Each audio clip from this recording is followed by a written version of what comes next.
L'enjeu de tout cela, c'est la transformation de nos sociétés, parce qu'on va droit dans le mur.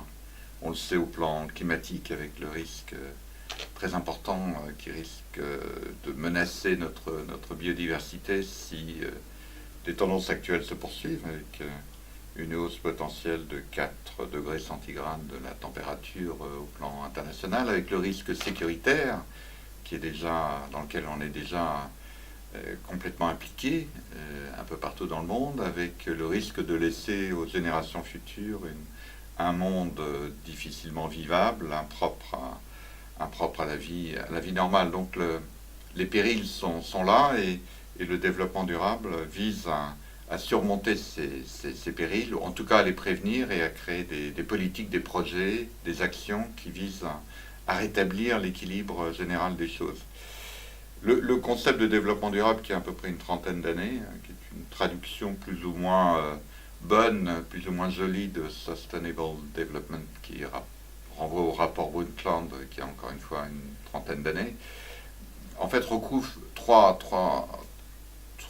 idées majeures. Il faut que les projets, les actions, les entreprises, les politiques soient viables économiquement. Il n'y a pas de discussion sur ce point-là, mais également assure une certaine pérennité de la biodiversité, ne menace pas l'équilibre des ressources naturelles, et favorise l'inclusion sociale. L'acceptabilité sociale des projets, des politiques est un enjeu absolument décisif. Nous, francophones, on pourrait rajouter peut-être une quatrième dimension, qui est le respect des diversités culturelles. C'est un thème qui nous est cher. Ces quatre concepts autour desquels les travaux de l'IRIS tournent beaucoup depuis sa création sont fondamentaux, mais aujourd'hui traduisent une réalité qu'on voudrait universelle. On n'est plus dans le clivage nord-sud, puisque les inégalités sont aussi bien au nord qu'au sud. Donc on est sur des enjeux qui sont des enjeux mondiaux et qui impliquent des politiques mondiales. En travaillant sur ces questions depuis beaucoup d'années, à la fois comme praticien et comme universitaire, et comme diplomate, j'ai été amené à glaner des concepts, des notions, des lois, des effets, des paradoxes, des modèles, des théories.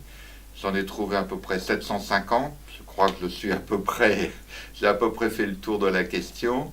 Et il m'est apparu utile de donner ces définitions, parce que le développement durable, c'est une affaire citoyenne, au plus grand nombre, dans un langage qui me paraît le plus approprié, en évitant les formulations mathématiques ou les modélisations extrêmes, qui sont d'ailleurs souvent inopportunes pour décrire une réalité qui est extrêmement hybride, qui renvoie à des compétences économiques, mais politiques, mais anthropologiques, mais sociologiques, diverses.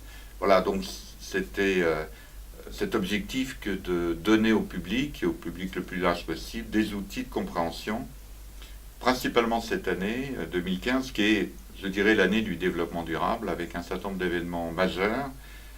Addis Abeba, dans quelques semaines, à la conférence mondiale sur le financement du développement. New York, l'Assemblée générale sur l'adoption des objectifs du développement durable. Et évidemment, ce qui nous importe beaucoup, nous Français, la COP 21, en décembre prochain, à Paris, qui va réunir près de 40 000 personnes et qui portera sur le climat, un enjeu absolument décisif. Le développement durable, c'est un enjeu universel.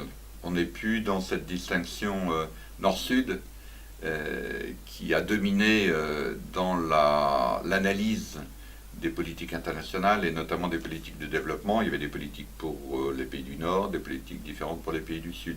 Aujourd'hui, cette dichotomie a complètement éclaté, notamment avec l'émergence de pays dits émergents, mais surtout avec le constat que nous sommes, nous, en Europe, confrontés à des problèmes d'inégalité de revenus, de pauvreté, tout autant que les pays les moins avancés du Sud. Donc on est dans un enjeu universel qui implique des réponses universelles.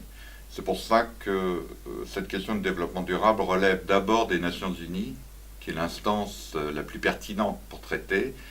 Les Nations Unies, avec ses agences diverses et variées, de l'UNICEF au Programme des Nations Unies pour l'environnement, UN Habitat ou la FAO ou d'autres institutions, la CNUSED par exemple, le dispositif autour de l'OMC en matière de commerce.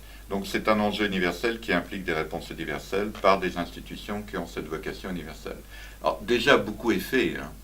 On compte, rien que sur la question de l'environnement, on compte actuellement près de 500 accords internationaux et régionaux sur l'environnement, dont 20 ont une force contraignante, une force de loi.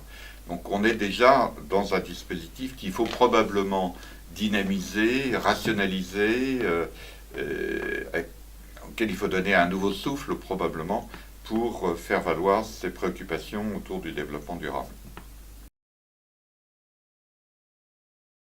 Je suis assez impressionné par le fait que le gouvernement français, le président de la République, François Hollande, le ministre des Affaires étrangères en charge de l'affaire, Laurent Fabius, Ségolène Royal, le ministre en charge des questions de l'environnement, les personnalités françaises qui sont en charge de la préparation de la COP 21 sont particulièrement engagées sur la question du climat. Alors c'est peut-être une découverte pour certains d'entre eux, mais les travaux du GIEC, qui est ce groupe d'experts internationaux, ont démontré que le dérèglement climatique, il ne faut plus parler de changement climatique, il faut parler de dérèglement climatique et le fait de l'homme.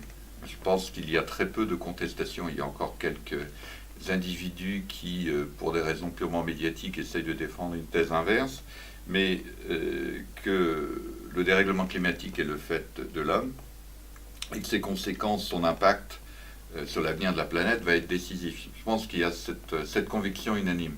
Maintenant, il faut traduire cette conviction par des actes qui puissent l'emporter, la décision. Et la COP21 a précisément pour enjeu d'obtenir, d'une part, un engagement chiffré de l'ensemble des parties, un engagement mesurable et un engagement qui puisse être agrégé, c'est-à-dire qu'on puisse savoir quels sont les engagements pris par les uns et par les autres à l'horizon 2030, 2040, 2050 en matière de baisse d'émissions de gaz à effet de serre, qui est le principal facteur de dérèglement climatique. Dans le même temps, il faut des engagements financiers, puisque des politiques d'adaptation, des politiques de correction des effets induits, des politiques dynamiques de lutte et de transition énergétique, de lutte contre les gaz à effet de serre et de transition énergétique, impliquent des financements. Donc il faudra, pour que la conférence réussisse, qu'il y ait de claires annonces des pays en matière financière. Ça a déjà été le cas pour les pays européens, qui sont les plus avancés dans ce domaine, hein. Le fonds vert doit être financé de façon à ce qu'on puisse conduire ces politiques. Et enfin, il y a une troisième chose qui paraît peut-être la plus importante, c'est de convaincre tout le monde qu'on peut faire de l'économie verte, de l'économie intelligente, en faveur de la transition énergétique, mais ceci crée de la croissance, ceci crée de l'emploi, ceci crée une amélioration sensible des conditions de vie. Et je crois que si on arrive à obtenir ce dernier résultat, ce changement de mentalité vis-à-vis de la question climatique, vis-à-vis de la question environnementale, vis-à-vis de la question du développement durable, je pense que la COP 21 sera une réussite.